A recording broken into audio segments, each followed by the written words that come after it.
welcome everybody. This is a Community and Economic Development Committee meeting. Barbara, do the roll. Mr. Weddleton. Here. Ms. Kennedy. Here.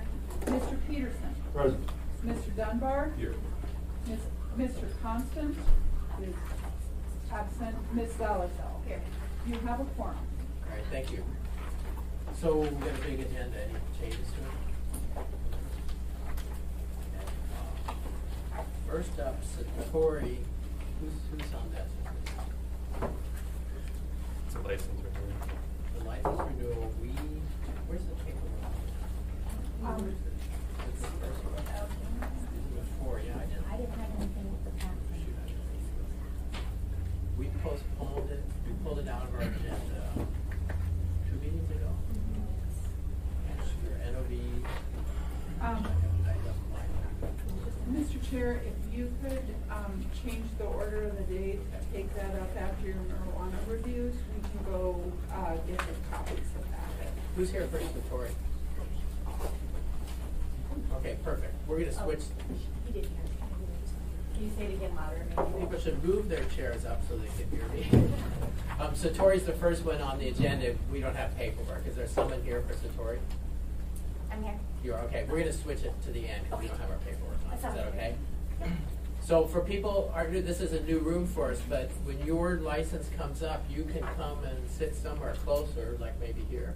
And what we'll do is a lot of this committee meetings so we can talk as assembly members with staff. But then if you want to chime in, which is useful, just wave your hand and then I'll call on you.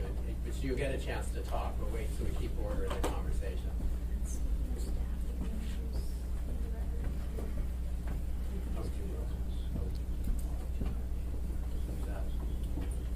Well, we'll do that.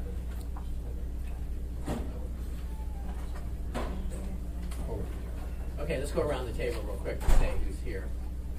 I'd be Ryan Yell, Planning Department. Colin Hodges, Planning Department. Dean Gates, City Council. All right, and we got the rest of us. Thank you. Okay, so first up is cultivated confections.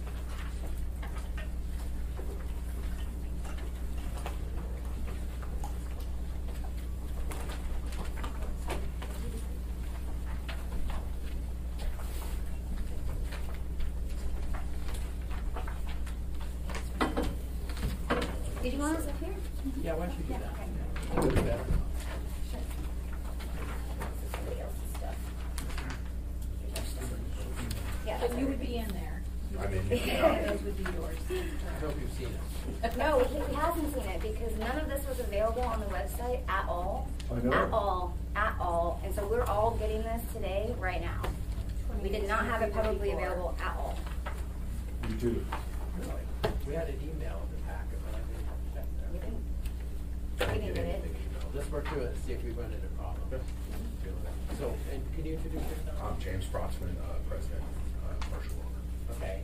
Jan Weltine, lawyer for James Group. And our recorder's right there, so we want to, so when you speak, it's right in the middle of the table.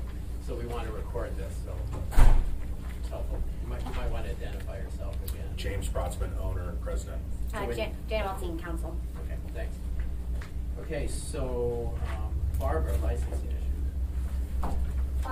Through the chair, I have a note from business license official Mandy Honest, and she indicates that the general licensing conditions have been addressed on the operating plan.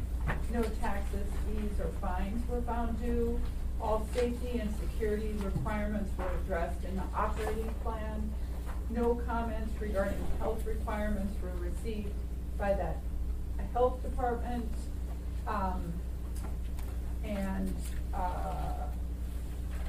All requirements for the license type were addressed in the operating plan, and no extra conditions are recommended on the license. Thank you. And this is Colin? Yes. Sure. So, Cultivate Confections. This is a request for a special land use permit for a marijuana manufacturing facility within the I-1 district. The site's located on Schoon Street at 77th Avenue in the King Street industrial area there. It's proposed to be established or located in an existing structure. There would be approximately 1,318 square feet of available space dedicated to marijuana manufacturing, spread across 2 floors in a loft-style layout, with a break room and office located on the 2nd floor, and the manufacturing area located on the ground floor. The facility is anticipated to be open 7 days a week from 8 a.m. until midnight, primarily by appointment for employees. The planning department mailed 168 hearing notices, did not receive any comments on this application. It is, again, in a kind of primarily industrial area in the I-1 zoning district off King Street. There are several other marijuana facilities in proximity. Voodoo Cannabis Company, cultivation, AK Joint, retail, RC Tinderbox, both cultivation and manufacturing, and Coal Creek Extracts, also manufacturing. And 3 of those uses are located in the same parcel, in the same area. The applicant held a community meeting, and I believe 1 person attended and was concerned potentially about the smell, but their fears were allayed, and they were satisfied with the applicant's proposal. There is an Alaska Railroad right-of-way separating the establishment from an existing residential area, and it's a significant buffer that I think it appears to be mitigating most of the anticipated effects of the facility. And there have been no complaints and no comments to date. So the department's recommending approval, and that's it for the report. All right, thank you. Thank you. Any comments? Meg? I know that it's not necessarily required when you have a community meeting otherwise, but have you been to the Choctaw Campbell Community Council at all? I know they didn't meet over the summer. Yeah, that They was- did meet over the summer, so we had our own. They mailed this round. Okay, but you haven't gone like, this was May 15th, so you didn't go in May or subsequent that they've started again? I don't think they had No. a meeting until Okay. like the end of this month. Well, they met last month. That's Oh, why I did was they? asking. Okay. Yeah, No, I but no, didn't. we have not. Okay. Okay, anything else? Pete? Thanks, Mr. Chairman. So you got the railroad tracks on one side of the building, so it's an industrial area. That's why so many of the other licenses are near there. Correct. Correct. So, It's an elevated track back there too. It's right Right. before it goes over that bridge that's on 76, I think. So it's about 10 foot off of, what I would say, natural trees. good. Yeah. Fine, thank you. Thank you. And this is kind of just a general question, but I was looking through this and just the comment about, from the one person that was concerned about smell. And so I was kind of looking through here on ventilation and that. Are ventilation requirements different for a manufacturing versus a cultivation? Yeah. Or they are? Yeah, Okay. and even different on manufacturing depending on the method of manufacturing you use. For the building code, but the requirement that no smell be outside of the facility is still the same. Okay, all right, thank you. At the property line. At the property line, I'm saying. Sure. Right, Okay, I have a note, so you plan on having retail somewhere? No, no retail. So there's no. Co-owner, there's a There's a co-owner. co-owner. Yeah, I scratched the notes, the reason I got the rule. Anything else? Well, have you got a hygienicist report or? Not yet, because, so the industrial hygienist or an engineer can't say that the equipment's safely installed until it's installed. Installed. Yeah, and that hasn't happened. We actually have to get a UL listed, so. Yeah.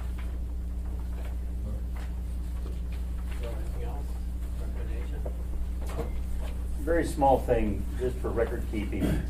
The agenda says this is license number M20535, but it looks like it's 20532. So just for official record keeping, maybe the clerks can make a pen and ink change so it's correct on the agenda. Well, that's good, thank you. Do you know which one of those numbers is actually correct? Yeah, just one. It's 20532 throughout the packet. Yeah, Sure. that's the state license, so. So the agenda is just probably wrong. Cool. Okay, any recommendation? Move to recommend approval. Thank you. Any opposition? So, maybe, Dan will probably push on me. So, we kind of reviewed it, and we'll go to assembly on Tuesday. Cut this up on Tuesday. So when this comes up, we'll have a public hearing, and you may speak. Okay. And then we'll just say, we discussed it here, reviewed it, and recommended approval. But we're just part of the assembly, really, Yep. that's the whole level. Okay. Wonderful, see you Tuesday. Perfect, Thank thanks. So I'm everybody on the agenda, so I'll just Stay right there. hang out. All right, thank you. So next up is Uncle Herb's. Is there someone here? Okay, come on.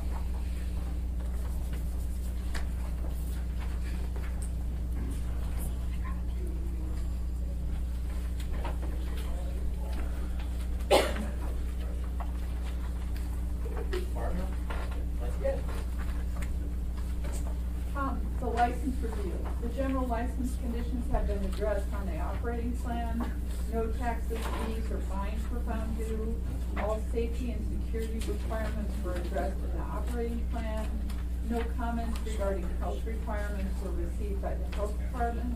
All requirements for the license type were addressed in the operating plan, and no extra conditions are recommended on the license.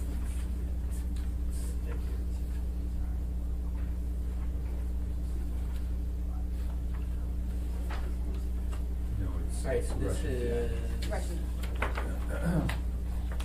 What isn't it? Oh, Yeah. Sean. Oh, Sean's not here. Yeah, You gonna it's cover good, it? yeah, so I can speak for Sean. This is Ryan Yell with the Planning Department. The applicant, Eden Management Group, is applying for a special land use permit for a marijuana retail sales establishment totaling 1,409 square feet of space within an existing building, which is a commercial strip mall. The proposed facility is within a B3 SL district. It's general business with special limitations. Generally located southwest of the intersection of Caribou Avenue and Boniface Parkway. Retail sales establishment will be open 7 days a week from 8 a.m. to 9 p.m. And the petitioner will need to secure non-conforming rights for the lack of required buffer landscaping, lack of pedestrian facilities, lack of parking lot and parking lot interior landscaping. And the site will need to update the agreement to provide shared parking for multiple uses on a single parcel with a parking reduction. And this is due to the existing agreement. It has a clause in there stating that if any of the uses change, that this agreement is null and void. So the agreement needs to be updated. The proposed use of this site as a marijuana retail sales establishment is consistent with its classification in the Acreage 2040 land use plan and the current B3 SL zoning designation. And the only special limitations imposed on this parcel are regarding religious assemblies, and that they be allowed as a permitted by right use rather than having to go through conditional use process. So given this information, the planning department recommends approval subject to the conditions as stated in the staff report. So could you repeat that? What's this about, religious uses? It was just a special limitation stating that churches are allowed permitted by right within that B3 SL district rather than having to go through the conditional use process. So there was a special limitation imposed way back when, probably late 70s, 80s, that stated that any church that moved into that area had to go through conditional use process. Then there was another special limitation that got rid of that, made it permitted by right. For this parcel? Yeah, so this parcel has a specific zoning designation of B3 SL. Some churches. And that SL regards religious uses of the strip mall. Correct. It's just what land use entitlement the church would have to pursue in order to establish itself within that parcel. I apologize if you said this and I was looking at this and missed it, but why would that impact him? He's there first. So It doesn't.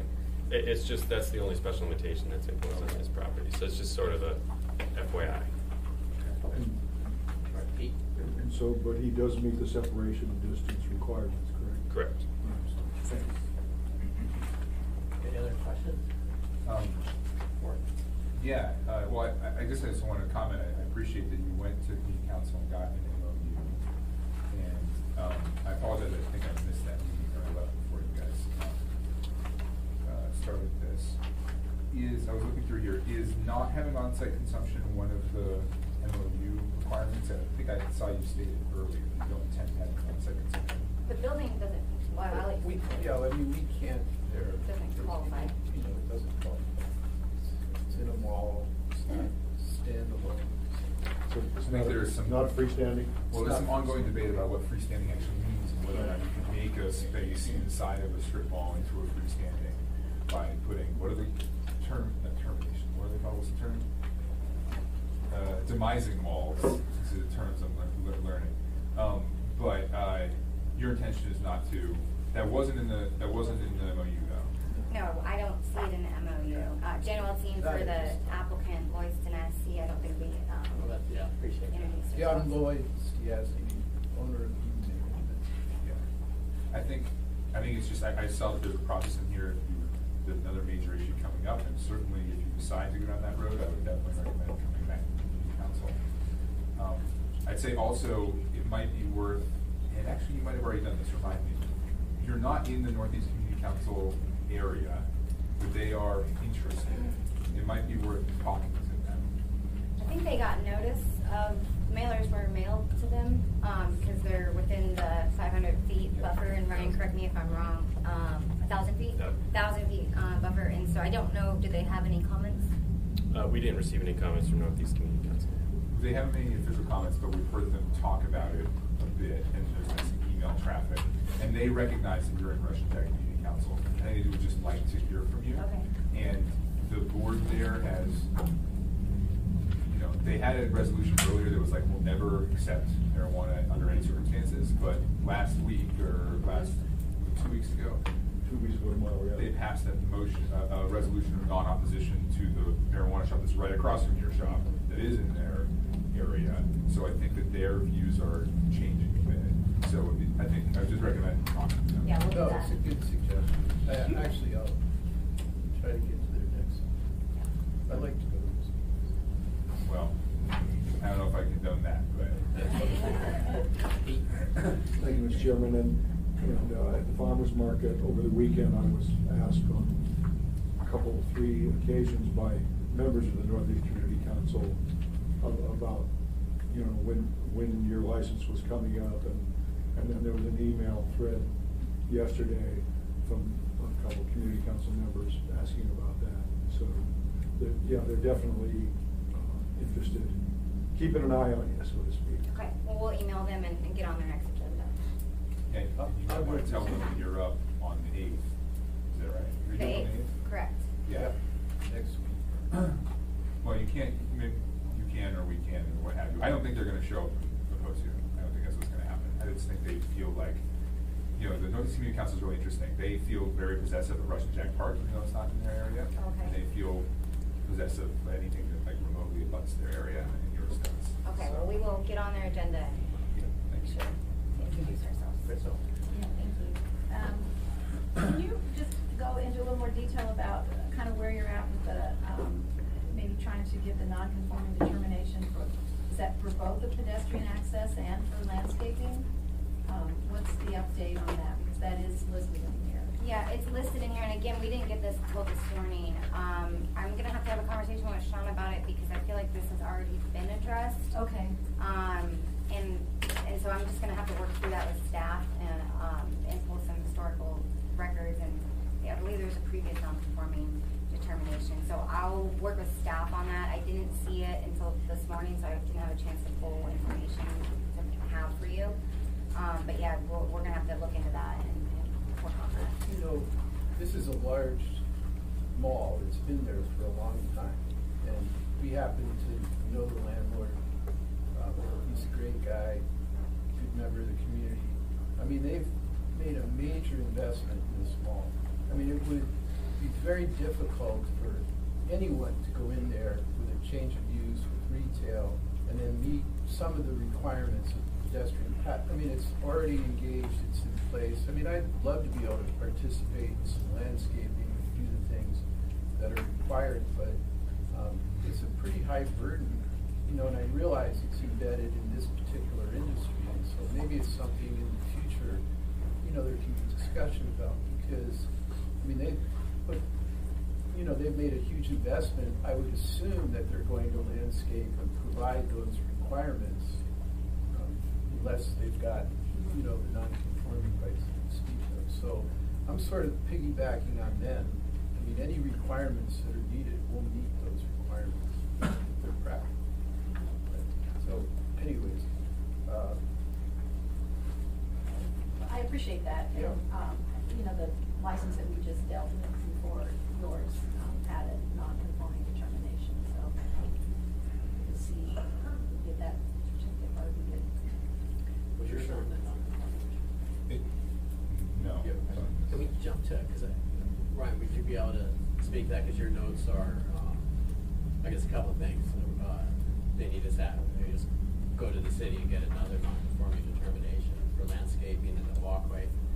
And then also the shared parking agreement has to be redone, and there's a study in there, letter from a consulting company, says they want a 40% reduction based on the shared parking plan. So are these big hurdles? What's your sense on this? I mean, the parking studies can be expensive depending upon how large the property is.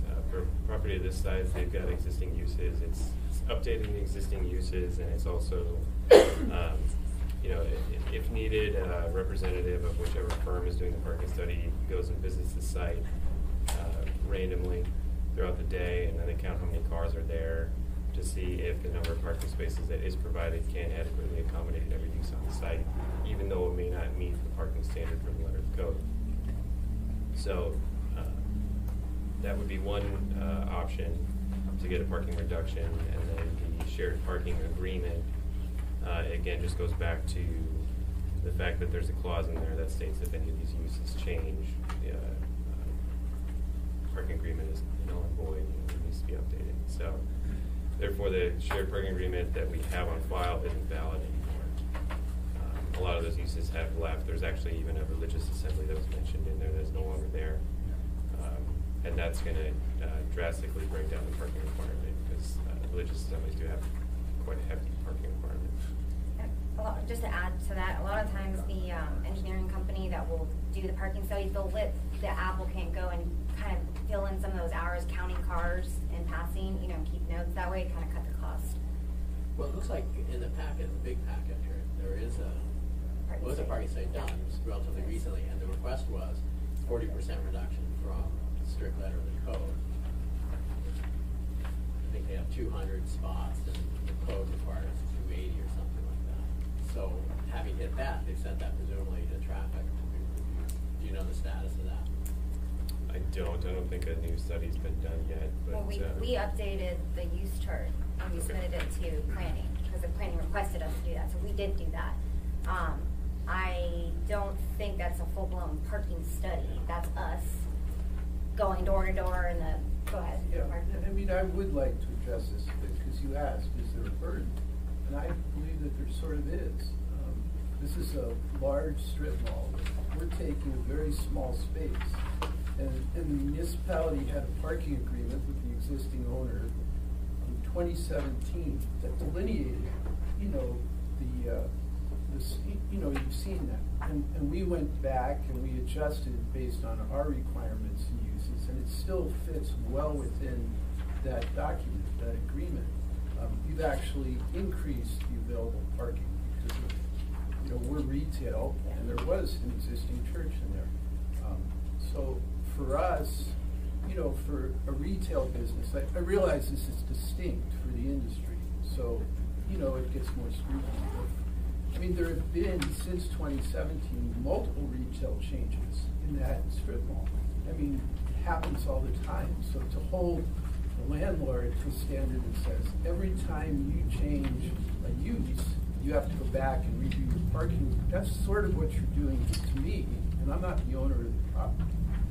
So I think there might be an easier path here. I mean, if it's a standalone parcel that, you know, cannabis business is going in to rent, to lease, of course, you need to look at parking. When it's a large multi-use structure, I'm not sure, you know, and so I'm sort of. And how many other units are in there? Oh, I'm not sure, you know, 40 other units. There's a lot going on in there. So if I could make a quick comment on this, actually, what happens is a change of use, this change of use happens to be to marijuana. Any Correct. change in use that would trigger this. So it's not that these rules are focused on the marijuana industry, it's a change of use, right? So it's, That's you know, if they put in another church or something, that would, depending on the unit, be a change of use that would trigger these things, is that correct? So it's not targeting the industry. I mean, there would be no trigger. I mean, in all fairness, there wouldn't be a trigger because they wouldn't have to report that, especially religious assemblies, they wouldn't need to get a conditional use permit per the special limitations of this particular zone of this particular property. But wait, is it a change of use? I mean, it's a retail mall, and we're retail. I mean, and, you know, next door, there's a medical facility that might change from medical to retail next month. But does that trigger a new parking study for the landlord? Marijuana became its own use. Correct. And that's why, even though it's retail. So Okay. we've run into this with 90% of the licenses we've looked at. It's a change of use, so it triggers a close review of the Title 21. But there are other uses too that would also trigger it, so it's been a trigger for a lot of people. So anyway, but the parking remains an issue, I think, because the parking study may have to be done. Okay. Yeah, well, I had something else I want to talk about, but I'll just touch on that briefly. Pete and I both know this. There is a sea of parking there, and that is, I have never seen it full once. I mean, it's a relatively depressed mall. On the frontage that faces the Boniface, there are some, you know, like Taco King, there are some fairly busy places. Behind there's this giant ocean of parking with a number of empty units. Yeah, I mean, frankly, I'm glad you guys are going in there and hoping to, you know, reinvigorate that mall a little bit. And so I hope the parking issue can be resolved. We've talked about parking before. I think the amount of parking we require for these places is ludicrous. But at any rate, what I wanted to ask you about is you happen to be, I believe, unless there's one in Government Hill, you are going to be the closest retail establishment to J-Bear, right? You're going to be very close to the Boniface gate. And if I'm thinking about young soldiers, or airmen in this case, probably coming off the base, they're going to go to your place. Just the way the traffic flows, your retail shop is going to be the one they're going to go to. So I'm wondering, I know it's not directly your responsibility to do this, but have you thought about, you know, ways to prevent your shop being the reason a bunch of people test positive and get kicked out of the military, and working with command, or making sure that, I mean, you see a bunch of people with young people with all with military haircut, you know what's happening, right? I mean, give any thought to this? I mean, I think that's a slippery slope of discrimination. I mean, you have a military haircut, we can't serve you here. I wouldn't recommend that to my client. I'm sure that, you know, I'm not sure what you'd be willing to put up, like a sign saying it's still federally illegal, which I think. It's not just federally legal, even if it gets legalized federally, Mhm. they are regularly tested, and it is going to be legal in the military for the foreseeable future. I mean, I feel like the military armsmen, they know this. They've engaged in this. They've chosen to enlist. It's their job. It's their duty. It's their right. I mean, I feel like they wouldn't put all of that they've been working so hard for at risk, knowing You'd that they. think, but I'm a judge advocate, and I can tell you they absolutely Yeah. do all the time. That you would be shocked at the stupid things that our soldiers and airmen do. And yeah, a lot of them are teenagers, or some of them are in their Well, early they won't be. 20s. If they're teenagers, if they're not 21, they can't get in Sure, anyway. sure. So, But- I mean, at a certain point, I appreciate the thought, but at a certain point, people have to start taking responsibility for their own lives, and we have to stop playing daddy to everybody. And Right, let but that location, so there's also, as you know, there's a military surplus store right there, and it's a very popular location. That wing shop is, that military surplus store is, they're gonna be a very popular location for military service members. So maybe there isn't anything you can directly do right now, and I'm not gonna put anything in the license, but it's something I really want you to think about. No. like No. military not welcome. Well, I mean, just whatever it takes, and So look, you're- there are bars that reach out to the MPs, for example. The MPs go into bars and pull young soldiers and airmen out, and you might consider working with the MPs to stop. Like get a contact number that we could call if somebody Yeah. comes in that's obviously There's a- military. In uniform. But is that I'm not sure how it works with the bars, to be honest. Okay. I just know the MPs do it. Okay. Pete? Thank you, Mr. Chairman. So, Don't offer military discounts. what, It's illegal. definitely don't do that. What about a sign that says if you consume our products, you have the potential to fail a drug test at your place of employment? I don't know. Just No, I mean, I would be more than happy to put up any information, which I think is I think that's what we're more- getting at, like, you know, be aware, you know, if you are you know, currently enlisted, military, he's, right, put up some of that. I mean, we've had good success hiring veterans. Yep. I think that's the way that I would address it. I'm still sort of, the outreach would be to that community, and you get somebody that's there, whether they're working behind the counter or in front of it, that can basically talk to those folks that are coming in and say, hey, you guys, you know, just, you know, I can tell you're probably, remember, right? Yeah. That's a great Let them idea. know and provide the education that you can. Yeah. That's the first way that I would try to address it, but connecting with anybody, you know, on base would be great. I'd love to do that. Just going back to the parking situation, I've had lunch at Taco King there numerous times, and there's never been a problem getting a parking spot. So, We'll address it with planning. I mean, we just all need to put our heads together, and the owner who's gone through this quite a bit. Thank you. Hopefully. Well, just kind of back to Mr. Dunbar's point, you know, it's not just the military. I mean, it's the entire federal transportation industry, anybody that's associated with that. It could very well be our own APD. I mean, I don't know what their requirements are for our own police officers, but anybody who's working in an industry or career field that has that risk of potentially testing positive for that kind of marijuana use could be a problem. So it's probably worth making mention of that just so people are aware. I think the idea of having a vet working there as Lloyd already does in his 2 other retail shops is a good idea. And that will be really helpful. There you go. We had another recent retail shop that's in a strip mall had a requirement that the demising wall had to go all the way up to the roof deck. That was Is that- or the Great Alaska Kush Company. Right, and that, do you know how high your wall is? It's sort of a security issue because people can climb over adjacent units. Can you check that? I'm not sure what's up above, but I think the walls go up to 10 feet. Can people climb over from the adjacent units? I don't think so. If we add a condition that the wall go all the way to the roof deck, is that a problem? I don't know, so I'm not the owner of the building, so I'd have to go up there and see what's there. You know, he's got a lot of mechanical and electrical. Do you check before Tuesday?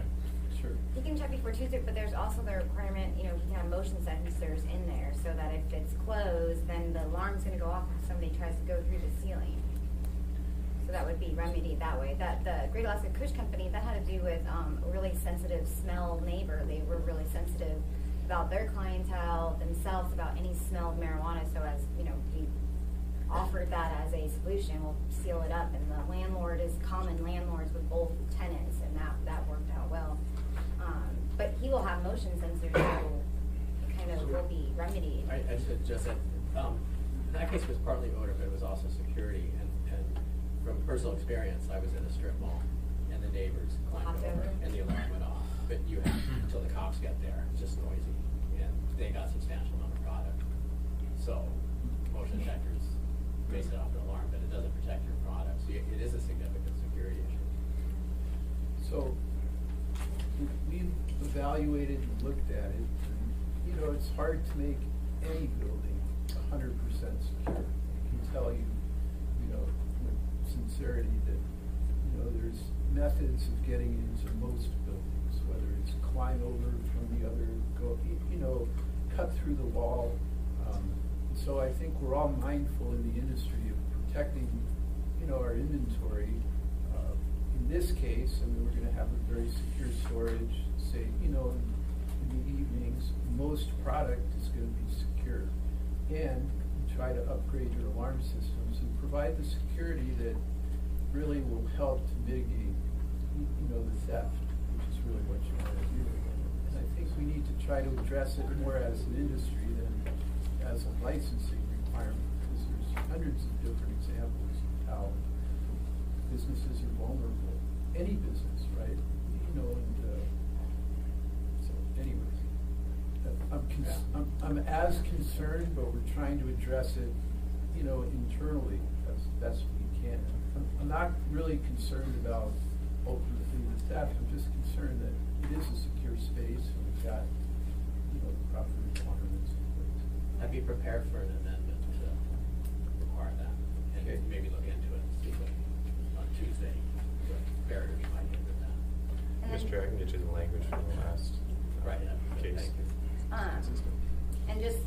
more point on that before, unless anybody else has any more comments on it. The alarm system that's required in Lloyd's operating plan, it doesn't just go to the cops, it goes to the third-party security company and to Lloyd's cell phone.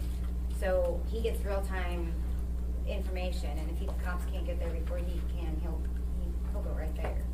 So, it doesn't just go to the cops.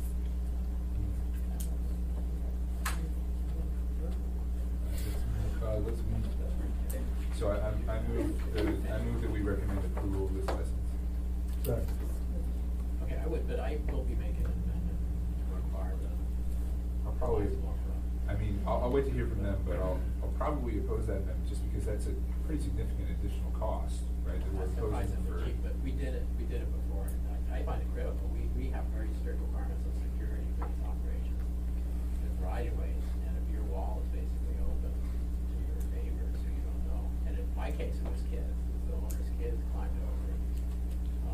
You know, keeping kids away from pot is critical. You know, the minute kids climb over and get some, the whole industry is in big trouble. Yeah, I mean, there's some truth to that, but I don't know if requiring whatever the demising wall for anyone that goes into a strip mall, regardless of who their neighbors are, what their neighbors have asked for, or what the owner thinks, because they own these properties, I think is not a policy that we should do. We should pursue. I mean, I think it should be case by case. And in the case that we did it with Great Alaska Fish Company, there were like specific reasons why people were demanding we do it, right? And we haven't heard anything like that with this. And the other issue, it leaves us kind of in a possible situation if the landlord says, you know, in the lease, the landlord has to approve modifications. So if the landlord says, no, you can't do that because it messes up our ventilation and the airflow, what's our option then? You know, if it's a requirement. I mean, we can do our best efforts to look into it and give a report on Tuesday. But if it messes up, you know, the ventilation and the airflow, which it might, that's not just an easy fix, that's really an expensive fix. And that's assuming the landlord would actually allow it. So we'll look into it, but I would hope that we, you know, depending on what the landlord says and what the facility looks like, hopefully we can work together to find something that's doable. Thank you. Thank you, and, you know, if somebody really wants to get in there, they're gonna find a way to get in. It's unfortunate. You know, I thought I had my pizza business secure, and somebody decided to throw a rock through my front window and just crawled right in, you know. You do pizza then. You want that pizza? Okay, so we had a motion to. Well, we also have, we just kind of want the updates on non-conforming and Well, those would be conditions. I mean, to move forward, you have to resolve the parking, which sounds like we've been doing it for decades. It's doable, and the landscaping and renew a non-conforming determination, essentially. And so those will be conditions. I think typically when we say, you know, we recommend approval of the conditions that are presented. So you have to go to traffic department. I think that sounds. Yeah, like we've got to, I mean, I will tell you, we probably won't have a good update for you on the non-conforming and the parking issues on Tuesday, because that's gonna take time to get through and kind of weigh out those issues with planning and, traffic. And they're busy, so we probably won't have a really good update for you on that. And typically we don't. Right. It's just, we would approve it conditioned on those things being resolved. Then it's out of our hair. It's on Brian and traffic, John, or whoever's gonna handle it. So until you get a permit, you know, those conditions need to be met. I won't receive a permit Right. until the conditions are met. Correct. Okay, so we had a motion to recommend approval. And second. Is there a second? So, opposition? Okay.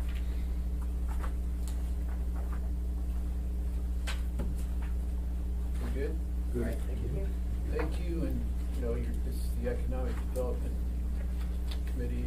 Just want to thank you for your support for the industry, but, I mean, this is, I think, a little bit of a shining star of this industry in the community, tax revenue, and the jobs that are being created. So, it's pretty meaningful. So, thank you.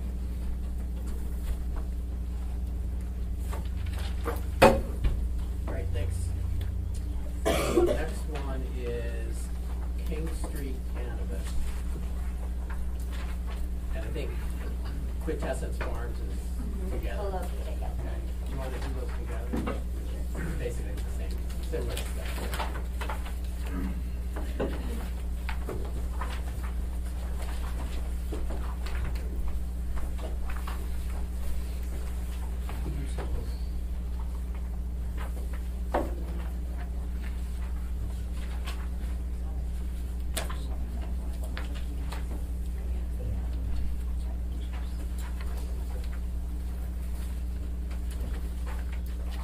Okay, so far, do you want to do Yes. licenses? The general license conditions have been addressed on both operating plans. No taxes, fees, or fines were found due. All safety and security requirements were addressed in the operating plan. No comments regarding the health requirements were received by the health department, except the odor test at the lot line for the cultivation application, which is the Quintessence Farms license. All requirements for the license type were addressed in the operating plan, and no extra conditions are recommended on the license. Good, thank you. And this is Ryan. Yes, thank you, Mr. Chair. So it's a request for a special use permit for both the marijuana cultivation facility and a retail sales establishment within an I-1 district. This site is located southeast of the intersection of King Street and Laviento Drive. The proposed establishment will be located within an existing industrial structure that was formerly a seafood processing plant. Approximately 2,605 square feet of available building space will be dedicated to cultivation, and 620 square feet will be dedicated to retail. And the facility will be open 7 days a week from 8 a.m. until midnight. The closest protected land use is actually the ice skating rink, which is within the Diamond Center. But that's 980 feet away from the petition site, straight line. It's quite a ways away. The uses are consistent with the Anchorage 2040 land use plan, and the provided site plans do not show any major alterations to the building facade or structure that would make it of dissimilar character, scale, or size when compared to surrounding structures. And the planning department recommends approval of the special use permit subject to the conditions as stated in the staff report. There were some unique conditions placed on cultivation. Number 6 was just electrical upgrades. Number 7 was the standard odor monitoring condition for all cultivation. And 8 was a requirement to resolve whether or not they had non-conforming rights for lack of visual enhancement landscaping along the site's perimeter. And then for the retail special use permit, condition number 6 would just be the restriction hours of operations, so they have to be closed between midnight and 8 a.m. And then again, with the landscaping requirement that they resolve any non-conforming rights or install visual enhancement landscaping along all applicable perimeter lot. Thank you. Can you introduce yourselves and speak loud to that? Yes, Benjamin English, E-N-G-L-I-S-H, and I am an owner of the facility. Nicholas Gelinas, G-E-L-I-N-A-S, owner and president.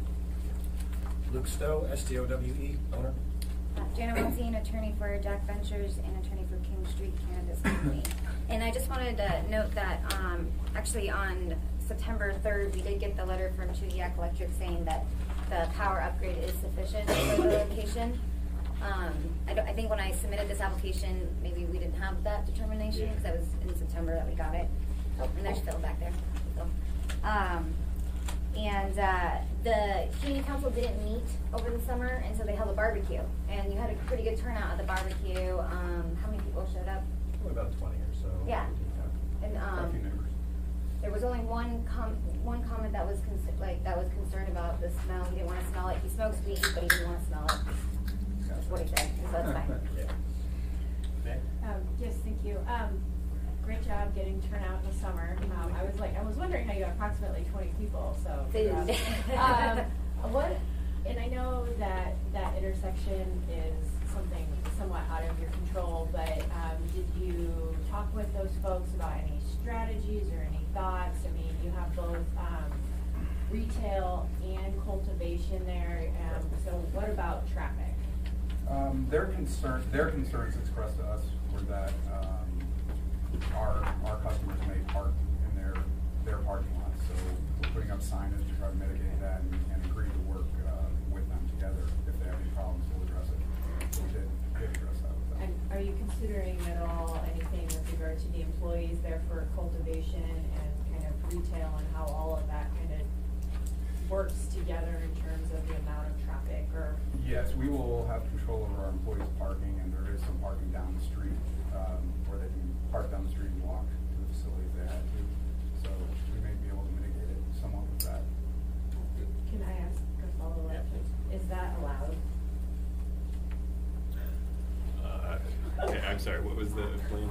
I'd say that if there's overflow parking needed, possibly employees could park on the street, down the street, there's some street parking. It's municipal right away, Okay. as long as it's not signed, no parking. And encourage riding bikes too and things of the And- sort, Okay, you know. good. I And just it's wanted to not- make sure that it was a good conversation with the community about that. That tends to get to be a sticky point. Yeah. There appears to be a giant parking lot right across from you, several actually.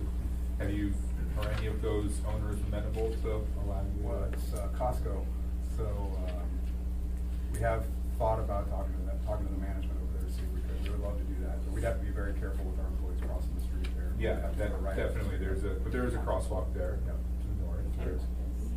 No, I'm talking about, Really across the street. no, right here, across King Street. Yeah, not across Diamond, across King Street. No, I meant across the. Oh, yeah, well, there is also It's a wickedly busy intersection. I actually get my hair done on that corner, and I can never find a parking spot in the hair salon. And you can't get in and out of that opening at Laviento Drive on the King Street half the time. So that gets, and that Laviento Drive is a narrow street. Yeah, hairplay. Yeah, so this is just a really, so just be, be really mindful, I guess, is what I would say. I'm glad you talked to the neighborhood about it, but it is a tough spot in terms of cars. And from what we've noticed, most of the activity is here, hair play has like 20 people coming in and out, and they don't have sufficient parking. I think for our businesses, we have 6 spots, and, given the turnover, we think we'll be okay. Yes, a couple of things we think could help traffic. Because there's 3 of you, you might just real quick, you can just say your first name real quick. Luke. One thing we think could really help is punching through Laviento through the street back to the next exit. That would be ideal, because that way people could get out, they could turn left onto King Street, you can't right now. Another possible thing, which would be a lot easier and a lot cheaper, is putting markings in front of Laviento saying stop here. There's like one sign, but if we had some better signage and better information for people to see, that could help people get out of there as well. That's a big process, unless you want a condition of approval that you put your. Yeah. Any other comments? So what else is around that neighborhood? There was a reference to being some residences there. So what is on that? What else is on that street? There's a couple residences, there's a big storage yard for a construction company, there's a auto body shop, big, and State Farm office back there. and construction company Airplay, and then there's a couple houses that, The houses over at the end? Is that what's at the end? they're kind of scattered throughout the commercial kind of interesting. What are the other 2 buildings kind of just directly across the street from you with the large? Airplay and State Farm. The other side. No, I think you're talking about the Toys R Us, old Toys R Us building? No, There's a it's construction, on Laviento. there's a construction firm there, management company. I think they live there, and it's a construction company. Pretty sure Roy. Oh, okay, I see what you're saying, okay. Yes. It just looks like it's a large parking area. There's I lots mean, of not- parking. I shouldn't say large. At the end of the day, it's just, 15 yeah. spaces, but. All right, thank you.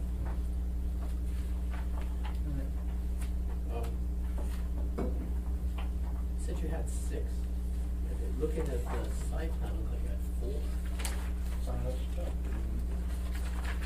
There might have been an updated site plan. There's 5 on the lower side there, and then there's a handicap spot there, right up front there with van access. Looking at on the quintessence, I'm sorry, yeah, the quintessence packet, you look at page 67. Yeah, we don't have that packet. It wasn't available online, so I didn't make a copy. Yeah, we have them doing the fat ones online. Yeah, you have them, the fat ones are online, but they weren't online today. Okay, but this is from, I think, your architect. Yeah. So so it's showing 4, and I think the narrative says 4 as well. It's been updated since then. There's one additional spot down below. I believe we meet conditions either way with 4 or 5. I think 4.14 is the calculation. Yeah. Well, you know, I suspect that's true. How many employees do you have? For and working at a time, probably no more than, including a manager and 2 bud tenders on site, 3 King Street, and 1 or 2 tops in cultivation at a time. 5. Tops. That's at one time. 4 parking spots, maybe 5. Okay. So we do have parking requirements. You may meet them. Okay. And we have a vision of a future world where we don't require so much pavement just to function in our lives. But the reality is, everyone drives cars. I got 6 bicycles hanging in my garage. Drive my car everywhere. It's just the way the road works. So, you know, you'll meet the requirements here, and I don't think you'll oppose it, but you're going to have some serious parking problems. And I have a business, and I have 30% more than the required parking. And many days, that's 20-30% less than it. And it's a real challenge. And your employees are going to, because you tell them not to, they take those spots. Your customers have nowhere to park. And if your employees to park down on the road when they're plowing, you have a significant issue here. Even if you meet the requirements and the rules, you don't have no parking. To the left, in front of the building, next to the handicap spot there is enough room to stack 4 cars in there if we had to. And we'll have to check to make sure it's allowed. I'm not sure if it's not for official parking, but for employees, we'll have to double check on that. Well, it looks like, looking at the aerials, the way it's currently used, you have vastly more parking. Right? Yeah. So we have very strict requirements on what a real parking spot is, and it takes way more room than you'd imagine. And that's why I think you're down to 4, maybe you got a 5th one. But the way it's used now, you have 5 on that north side, but you don't have the 20 feet or whatever is required to back out at all. And that's what you're tripping on. So, then you have a real problem. Even if you had all 5 or 6, I mean, if you're going to have a successful business, you need customers, right? That's why they identified the off-site parking down a little bit, as long as it's, you know, just a city right away, there's no parking sign. It would be a challenge for you to do that. Well, and I really am, you know, really curious when it snows, what's gonna happen, because once they plow in, they finally get around to plowing Laviento Street, there's not gonna be much right of way left. It's gonna be very, very challenging, so I really, encourage you, because it's gonna then otherwise come back when a renewal at Taku Campbell Community Council is going to be raising these concerns then at that point. So if you do run into parking issues, or you just really keep engaged with the community council. I applaud your efforts this summer to get good turnout at that, but definitely be in touch with the community council there. They are very familiar with that corner. Yeah. And don't have any direct opposition to the application right now, but I do share Mr. Rollins' concerns, and that's just such a difficult one. So. I'll say in the back of my mind, it's Luke again. Down the way there, if you were to punch Laviento through to that street, there's a little mini mall, strip mall there, like Jack's Hydro and things. And that lot is almost always empty. So that's a possible avenue, is we could approach them and ask if we could rent some spots or come to some agreement for employees. And to punch that road through, you have to get very quickly now, because you're about a year behind, to get it on the MTP 2040 list. So you get on the tip, so that then we have the money, we put it on a bond sometime years down in the future, and then if it passes the bond, then you might get that. We're fully So supportive of just that. start on that. Yeah. Okay. And about 10, 15 years from now. Has to compete with it. He's probably right, so. But I mean, it does make sense on paper, let me tell you. You have to road things done. Unless you want a condition of approval, you have to. No, thank you. No, thank you. Okay, anything else on this? Recommendation? I move recommendation. Oh, we have Dean, we'll do Dean. Oh, yes, I'm sorry, I might have missed it during Mr. Yo's report, but I was curious on the staff report from the planning department on page 4. He said for the landscaping, it's unclear to reviewing staff if whether or not what exists meets the standard for L1 visual and landscaping, and that seems the basis for condition 7. Why is it unclear what exists meets the L1 visual landscaping standard and code? I'm just trees. Sure. White and clear. Yeah, it's a good question. A landscape plan wasn't submitted.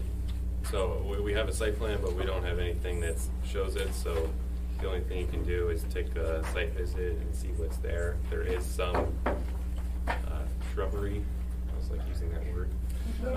That's there, but it's unclear whether or not it's spaced adequately and whether it's enough to meet visual enhancement landscaping requirements.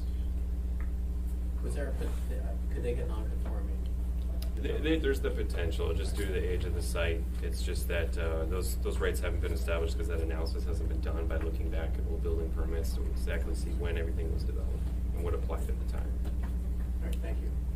So along King Street there is an easement for the electrical company. We have power lines running right next to our building. In fact, we've had sign companies decline to even put a bid in for a sign because it's so close and everything they have to do. And I believe the previous owner, he's gone through this. They tried to make him put in things under the power lines. He said no. Went through the whole process. The electrical company said no. You know, this is our easement. You can't put anything under the power lines. So. And it's buried electric right there as well. And then it's all open road to Laviento, so there's like, once we're putting grass in the middle of Laviento, you know, Don't underestimate the requirements. yeah, I understand. But we will be applying for a non-conforming determination. We were waiting for the staff report. I wonder if, Phil, are you come up, Phil Dyer? For a moment.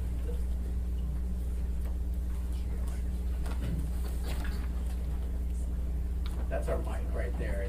And I don't know if you need the microphone at that table, but so it's kind of, I mean, this seems like a property owner with electrical easement over their property can put bushes and so on in that electrical easement. We see it. I've done it. I've seen it done. Is that correct? Generally, things are done at risk in electrical easements. It's all good until we have to do something, and then whatever's in there gets torn out and not replaced by us. And so coordination in advance is a good idea. You know, low-growing things, maybe. Tall-growing things, going to be a problem with an overhead power line. But I think, I had the same requirement in my building when I did it. There's low bushes, and I was really lucky. LMP came and buried the line underneath. They dug my bushes up and replanted them, which surprised me because it is at risk.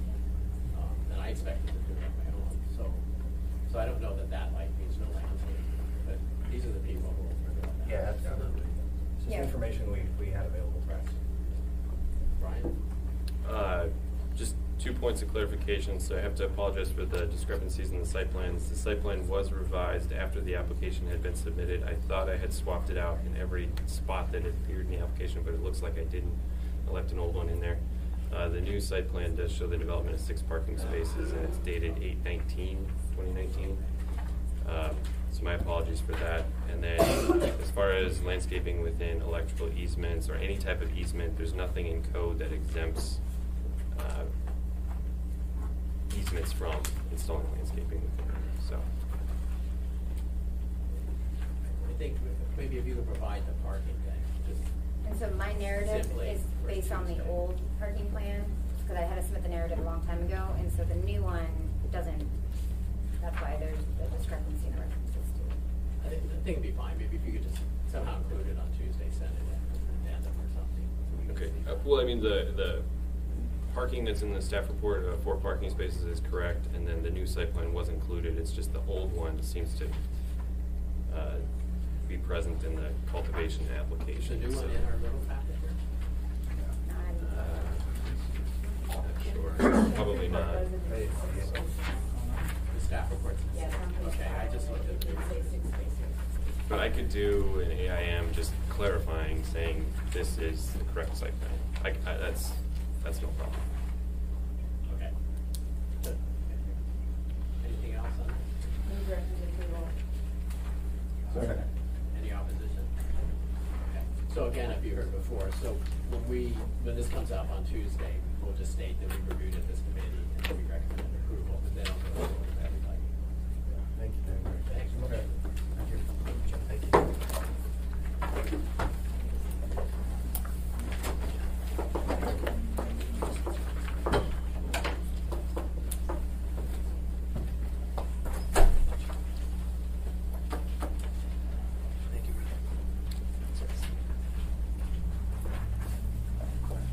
Okay, so next one up is Alaska Sense, and we've got, we're till 11. We have Yes. 20 minutes and we have Tori. This one. So Tori was,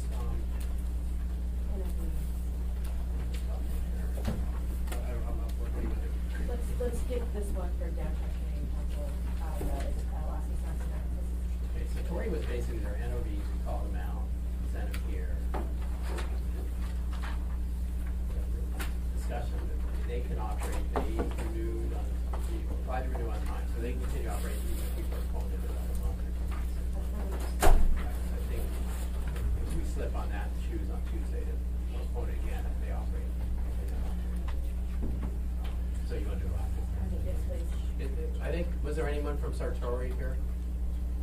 I'm here for Satori, but that would be fine to table it because he got really sick this morning and said he wasn't going to be here in person anyway, so probably better for him to be here in person.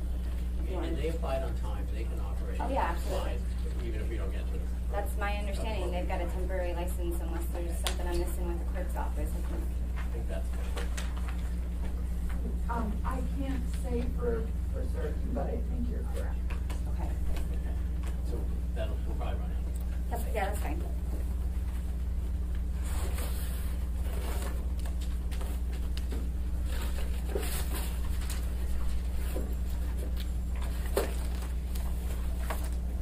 Okay, so next up is Alaska Sense.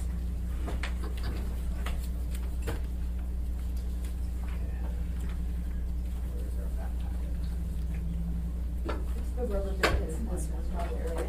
So I also, Jana Waltine, for the record, attorney for Smiley Jordan, who's here and present, seated to my left.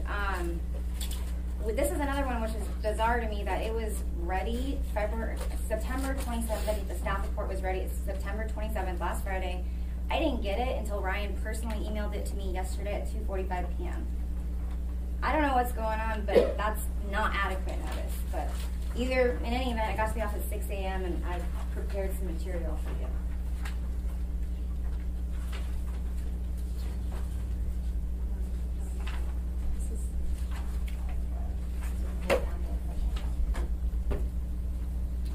And I know that the Downtown Community Council, there's some representatives here, and I feel bad that they've been here so long, so if maybe the assembly wanted to ask them any questions or talk to them at all, I think that would probably be priority. If I could just, so, apologize for you not getting the stuff on time, but let's say that's where we are right now. That's where we're at. So, you reviewed it, was there anything new in here that you were prepared for? I was dumbfounded by the fact that the language of the variance itself is impossible to meet under the standard that staff has articulated. I'd like to go through my memo real briefly. Can we first do the regular stuff? Yeah, let's do it. Okay. Sorry, from staff. All right, or Regular, the line. regular report.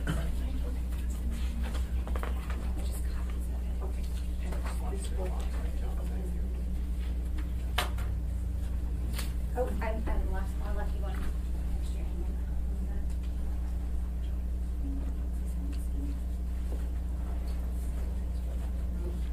All right, we'll just go with what we know.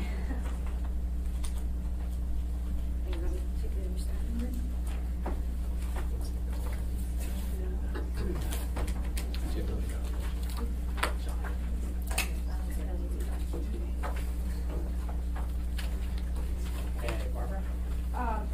Through the chair, the general license conditions have been addressed on the operating plan. No taxes, fees, or fines were found due.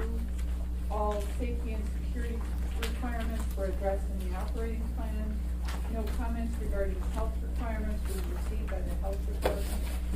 All requirements for the license type were addressed in the operating plan, and no extra conditions are recommended on the license.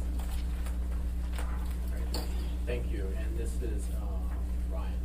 Yes, thank you, Mr. Chair. So this is a request for a conditional use permit for a marijuana retail sales establishment to be located downtown within the B2B district. The site is located on East 4th Avenue, northeast of the intersection of Barrow Street and East 4th Avenue.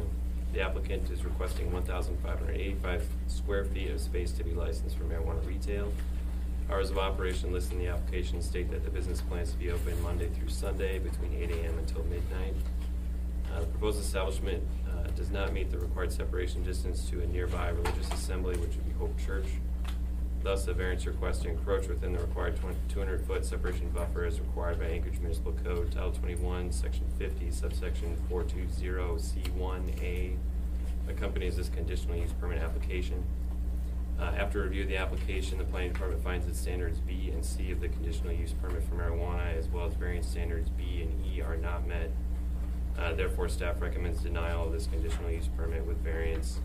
However, if after a public hearing the assembly finds that all standards are met, then the approval shall be subject to the following conditions as stated in the staff report.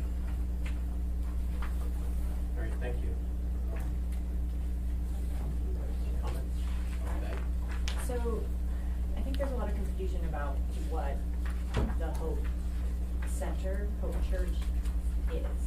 So, can we get where you, like, how has that been determined, that it's a religious assembly? Because there are claims that that it is other things, and I'm really very confused about those. I'll just at first. Well, I'd like to hear how planning came up with it, and then I'd like to hear your response to that, because I think there's maybe a differing viewpoint, so I just want to get the full sense of what's going on. So sure. So we had thought that the Hope Center was a social service facility, and we had thought that for years. It was what? Social service facility. Right. And is that the use category under the code? Well, it is. It is. It's a Okay. codified use category. Okay. Use classification. However, we were made aware through the public notification process that the applicant has to go through when they initiate their state application. The Hope Center had found out that they were initiating that application and reached out to us saying, we've had a church that's been operating here since 2016. We asked for information to validate that, so we did our own research and found out that sure enough, they have been operating a regular religious service that's not only operating on Sundays, but also operating daily, providing like a lunch service and lunch worship. Can you clarify though, we initiated February 2017 and had. Can Actually, you let's finish, wait. please, Let's- because so we can get all the way through, Yeah. because We'll I give you want a to hear chance. that whole process, please. Yeah, so we had said it's a social service facility. We even went out and did a separation distance measurement, I believe in 2017, found that separation distance from front door to front door was met. We carried forth thinking that there was no conflict between protected land uses. But when we had made that determination and that information was presented to us, we were bound to make a use determination on that facility. Now, a facility can have more than one principal use. That is one argument that would be presented in opposition to this. But say you've got a strip mall, say you've got a multi-story building where one story is one use and the second story is another. This particular facility meets the criteria for a religious assembly, and therefore we were bound to classify it as such. But it can serve multiple purposes. So I guess with that, that's where we ended up where we are Follow today. up on that particular part. So let's talk a little bit about timing on when a use comes into being as well. And I'm still new to when we have these kind of conflicting uses, so I apologize if I'm trying to go through this. You said it meets the religious facility, religious assembly use category. Is there a date in which that determination was used? And if so, then how does that apply to when there is an application that might have preceded that use determination? Yeah, so when the determination was made, June 4th at 4:58 p.m., less than 24 hours before the June 5th Downtown Community Council meeting where they voted to approve and support this license. Go ahead. Thank you, Jane. June 4th is the correct time? That's the That's date. correct, yeah. There's of course, it's a date and timestamp on an email, but that's when the email from the planning director was sent out with that determination, which came directly from the planning director. And what is the current policy on how, or maybe it's an ordinance, and maybe Dean will need to weigh in, when we have a use determination on a date and we have a preceding application, how does that work? How do we reconcile that, or what? Yeah, so say you got a facility that submits an application on June 1st, and then you have a child care facility that submits an application June 2nd. Well, we would consider the date of that submittal of the application to be when they're existent. So therefore, the presence of the child care facility wouldn't hinder the presence of the marijuana establishment. In this particular case, the applicant initiated their state application in February of 2017, and the religious assembly has been in operation since 2016. And my apologies, I don't know the exact date that first service was held, but it was in 2016. So we have a use that had been established and operating prior to when the application was submitted. But the planning department's termination wasn't until June 4th, 2019.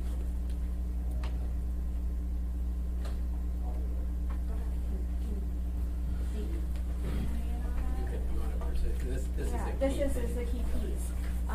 Dean, do you have any advice for us in terms of, is it a use determination, or is it the actual operative use that the planning department has found goes back to 2016 that should be the key factor here? You know, I don't feel I could really advise at this point. I haven't really reviewed this carefully in the relevant code of law to give you the good opinion that you're asking for. So I would rather ask for time to do that, to dig into this matter before I state some opinion on that. I appreciate that. I mean, I think that's really the crux of the issue, and I think it's a determination that we have information, and I think, and I'm happy to hear from Ms. Walzine, but it really is whether it's a use prior is sufficient, or is it the use determination and where the date of application all falls in there. I think it's a very complicated question that we're not going to be able to answer today. I could ask Ryan to first address it. I think you stated here that who's responsible for discovering the use? So the compliance of a facility rests entirely with an applicant. I mean, the planning department uses its best judgment with whatever resources we have available to us at the time to make that determination and say, in our opinion, at this time, with the resources available to us, we feel that. However, it's up to the applicant to go around and actually check to see what is around and ensure compliance. Same thing going forward when an issue, when a license is issued or special license permit is issued. We're not sitting there holding their hand every day. It's up to the applicant to ensure day-to-day compliance. Okay, this is a procedures thing. There's a meeting here at 11 for us. We have about 10 minutes. There's over 10. This is fairly complicated, and I'm not quite sure what to do. I mean, I think we should point out what are the key issues we need to get information on, perhaps from Dean. And then please work session, Mr. Chair. Perhaps, yeah. Because I think the other members will have very similar questions and want to hear this information as well. So that might be the way to do it, is kind of get those, like what you pointed out, that's a key issue there. Find out from legal where you draw the line. Could I? And schedule a work session. So what do we do on Tuesday? It just comes up. We can call until our next meeting and have a work session. Through the chair, could I? Hold on. Sorry. Did you have a comment? No, I was going to say, let's hear from council before we decide. Well, through the chair, the landlord is here, Russ Reno from the Downtown Community Council, and Sylvia is from the Downtown Community Council is here. They've been here all morning. I'd like to at least give them a chance to say what they came to say, and then we could reserve my memo for the work session to go through the work at the work session. Russ, did you have something that you wanted to add to that? Let me do that part. Oh, sorry. I'm sorry. Does that work? I mean, we've got, basically you have about, if anyone wants to speak, you have about probably a minute and a half. And we have a microphone here that's off, but you're welcome to turn that on. Just first state your name. My name is Russ Reno. I'm part of the Marijuana Cult Committee. We are an advisory to the Downtown Community Council only. That's my position today in this, to meet with you. We are a little bit caught off too by the way this memorandum has been written, this resolution's been written, including the verbiage of Hope Church. We've never seen that verbiage ever. It's never been approached to us at a church. In fact, when we first were made aware of the Downtown Soup Kitchen taking over that location, it was a surprise to our community then too, because they did some kind of a special land swap thing that just totally caught us all off guard. We didn't even know it was going to be there until we started seeing the construction going on. We have met with each member of all of these parties multiple times. We've conducted mediation between the two sides multiple times, and multiple times we have gotten letters, one dated May 4th, 2016, another one dated shortly thereafter, and they are both pretty much identical in the fact that they say that they are the Downtown Soup Kitchen, doing business for over the last 30 years as such. The DSK is a homeless and transient shelter for the purpose of Title 21 of the Anchorage Municipal Code. The reason of the Anchorage Assembly, including homeless and transient shelters as protected use. They came with questions all about that, and it isn't until today that we see it marked in there in quotations that has been added, or in addition to this, that you add the name Hope Church. And then I see an application in there to change the name over to Hope Church, dated just recently. And I just feel that the whole community has been caught off guard by this. And I just, with all due respect, is the good old boy network back in play here, because somebody's pushing some buttons and getting some things done. And it's bypassing the normal process that we do at the Downtown Community Council, with the many mediations we've had, with the many conversations we've had with both sides. So you're undermining the Downtown Community Council along with it to even consider having anything to do with the Hope Church right now, the last hour of this. We've met multiple times. We spent countless hours. We put all this time into it, listening to the public, getting opinions from everyone from both sides, and we've written you a letter, a memorandum of understanding. We've given you a letter of support based on the fact that we find no reason why this should not be approved. In fact, we think that there's something holding this up in some kind of a special situation here, because I've never seen someone just add in a name with an application to change the name in the 11th hour before. That's pretty strange to us.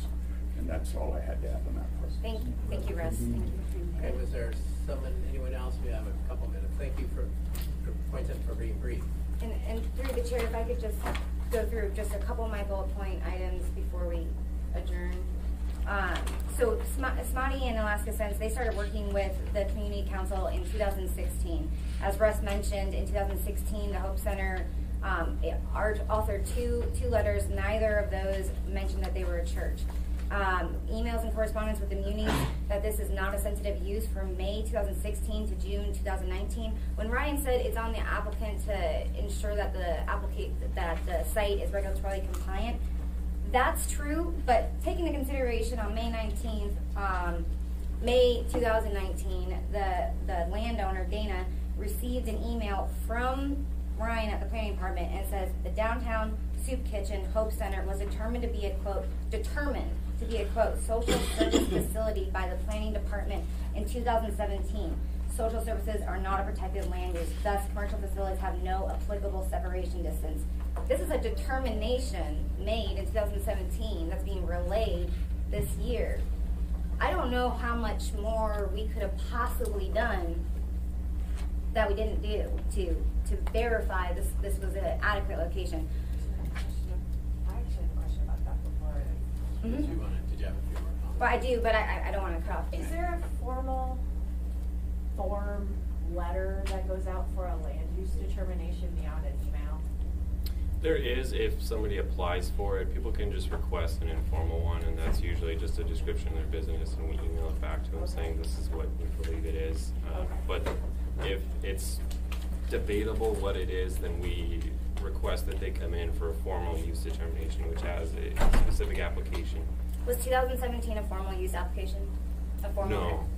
Okay, was the June 4th request a formal use determination? No, and the reason being is that it was pretty obvious to us what they were. Obvious now. Obvious now. We operate with the information that's presented to us at the time and that's publicly available. I mean, it's very difficult. I mean, Hope Church doesn't have a sign. They, unless they've installed one recently since I've been out there. So unless you actually went and knocked on doors, I understand it'd be very difficult to know that Hope Church was actually operating. A few other points I wanted to make. The definition, so both planning keeps referring to the Hope Center as a religious assembly. Well, Title 21, the new Title 21 doesn't apply to downtown. It's the old Title 21, and it's a church. That's how it's defined, as a church, not a religious assembly. But in either event, in both codes, the definition for religious assembly for the new code and the definition for church in the old code requires that the construction and the buildings are primarily intended, and this is from the old code, for conducting of which by design are primarily intended for conducting organized religious services, which by design are constructed for and are primarily intended for the conducting of a religious services. So we went on their webpage and I provided you with screenshots. There's not one single mention of a church.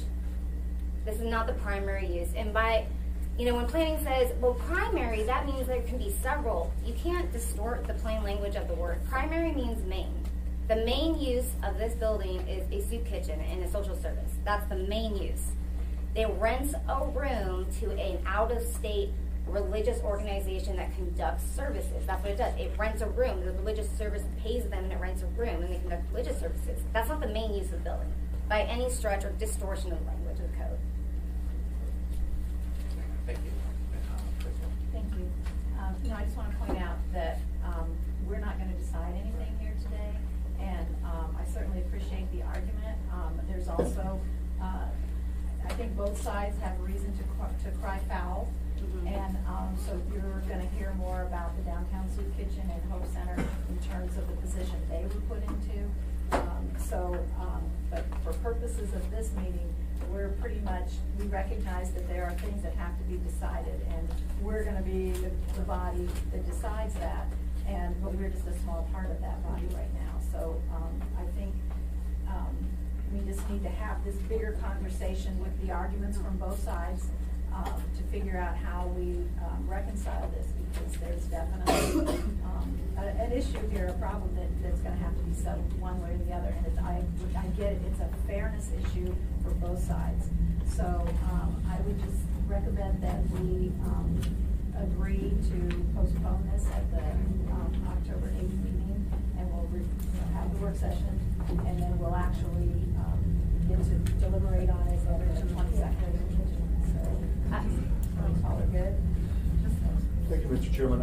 I just think it seems way too convenient to, at the last hour, at the last minute, all of a sudden become a established religious facility. And I would have to agree with the Alaska Sense Council in their presentation. I think they have got proof that from letters dating a couple of years ago that this was a soup kitchen as a primary use. That's the way I'm seeing it at this point. So, briefly, Jen. But just through the chair, my client won't be here on October 8th because she has, and I'm going to say it wrong. Yeah, so it's not that we're going to postpone, I just want you to know she'll be there. So this will come But out. I would really want to be in one of the meetings. So I'm here today and we still push, I'm sorry, my name is Mari and I'm the owner of Canabasca. And we're still pushing this issue for you postpone it, you listen to everybody but Alaska Sense, and I don't feel okay with that.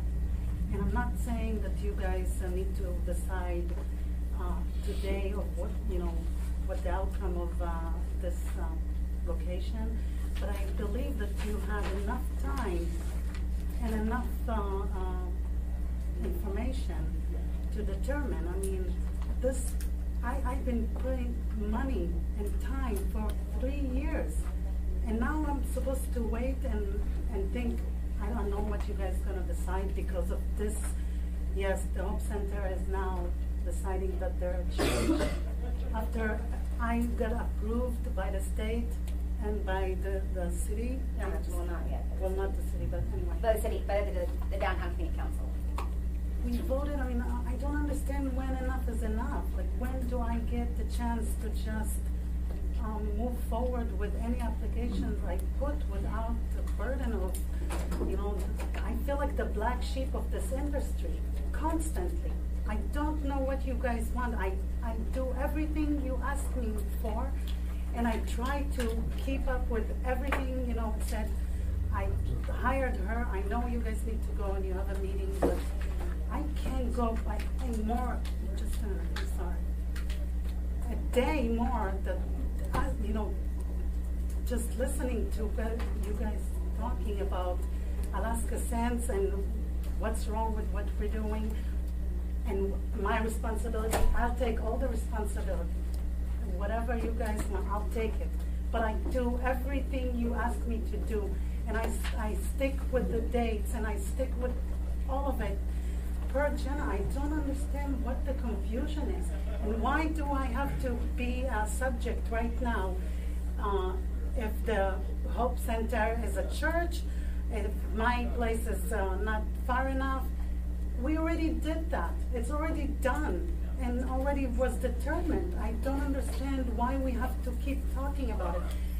I understand that you are not, you know, familiarized I with think that. basically because- what Smotty's getting at is that, you know, for 3 years, we've had written communication and confirmation from the muni that the classification is not a protected use. And then overnight, we get one email that says it is a protected use, and it throws a wrench in something that she's been investing in for 3 years. Okay, thank you. Is there anything that would prevent us from postponing this? No? Okay. And for the applicant, the state of the art now is a recommendation from the department to deny the variance, which means you can't do it. So taking more time to look at this is really to your advantage. So we're only a committee, and I would expect a motion to be made to postpone it to the meeting on the 22nd and have a fuller work session to have more time to look at these issues. On the 22nd, that's as soon as... Likely, I expect. That's our... No, that would be the next assembly. meeting. Oh, okay, I'm sorry, I thought you meant the community. Motion was Yeah. the action. Right, on Tuesday. So, We need to go to the next meeting. right, so this committee will probably recommend a postponement. And I believe that works to your advantage. I understand what you're saying, but I'm still gonna stand by what I Okay, say, I which did get you it. don't understand. Done. Move adjournment. Did we set a work session? We will do that. The chair will have to. Yeah. So you might wanna